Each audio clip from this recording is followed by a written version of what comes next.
Si vous mangez des chocolats à Pâques, mauvaise nouvelle, cette année ça va vous coûter beaucoup plus cher. Mais restez jusqu'à la fin de la vidéo, je vous présente une nouvelle alternative pour le payer moins cher. Alors vous l'avez sûrement remarqué si vous avez acheté des tablettes de chocolat récemment, mais les prix ont explosé. C'est simple, en 2 ans, le prix du cacao a fait x4. Mais comment peut-on expliquer cette flambée des prix? Le problème c'est que la production de cacao a chuté en Côte d'Ivoire et au Ghana qui produisent plus de la moitié du cacao mondial. Ça c'est notamment dû à des mauvaises conditions météorologiques et à des maladies qui ont ravagé les plantations. De l'autre côté, la demande mondiale pour le cacao ne cesse d'augmenter, que ce soit en Europe, en Amérique du Nord et dans les pays émergents. Ce déséquilibre entre l'offre et la demande est responsable de l'augmentation du cours du cacao. Et en plus de ça, cette hausse est alimentée par de la spéculation sur le marché des matières premières. La bonne nouvelle, c'est qu'il y a des alternatives qu'on voit émerger qui font du chocolat sans cacao. C'est le cas de ce chocolat Choviva qui a été lancé par une start-up allemande, Planet A Foods. Il est fabriqué à base de graines de tournesol et de pépins de raisin. Et au-delà d'être moins cher en ce moment que le chocolat à base de cacao, il permet d'éviter la déforestation massive qui est liée à la culture du cacao et de réduire de 80% les émissions de CO2 qui y sont associées. En Alsace, la chocolaterie Aptay a lancé sa toute première gamme à base de chocolat Choviva, donc sans cacao. C'est un produit qui n'est pas impacté par l'évolution du cours du cacao,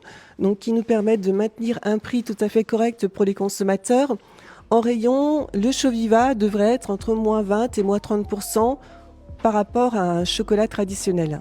Maintenant, imaginons que ces chocolats arrivent dans nos supermarchés. Est-ce que vous les achèteriez ou vous préférez rester sur des classiques ?